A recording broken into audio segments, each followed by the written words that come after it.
với cho Ratuai cần căng đô na mà xả in Ratuai hi thì cần khẽ xả với cần nhà hi cô cả hai cần phít min đô na nè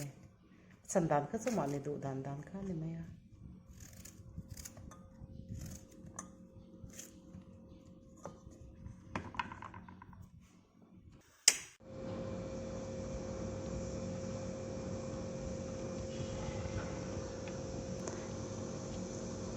kan Ratuai Chhum po heng lo min ati hianin kan turin kan chan don ani a sei zong lo te po khana chan theya mani du dan ta khan kha kha chu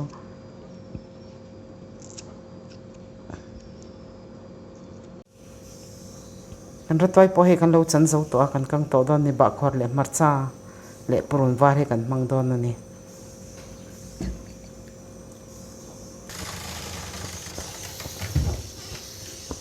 kan Ratuai kan na tor tel kan lo le don tel hi ngai tam lu tuk lo thir fian lian thum ang bor ve hi ka tel ani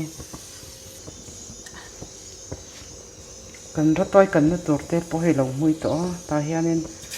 purun var kon Hmarcha tai Hmarcha te khati hianin ka ro ta hi ka tel don bok ani thak tin kan kakang do na ta hianin Ratuai kan kher sa kha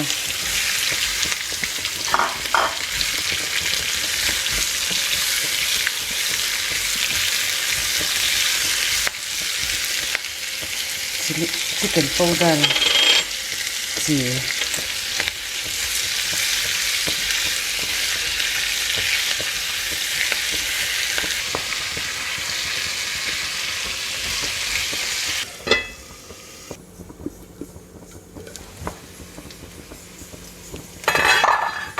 Ratuai kan po hei ti hianin kan sim cher chera kan thak no khanin lo in kang he to kha pa Hmarcha te hi du dan khana tel thei ve ka ta hian Bahkawr na hi kan thak don ani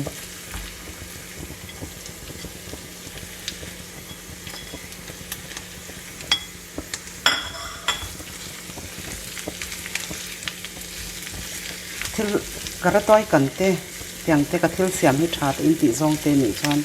min lo subscribe ve ula min lo like sakanga min lo share sak ve don nia arin te hi aron tui to le tok Bahkawr rin hi Bahkawr le Hmarcha tai nen khan kang kanga ta hianin ai engvel te ka engma kan tel lo ni chili powder te kha hianin aswan thei ta ne kan Ratuai kan chu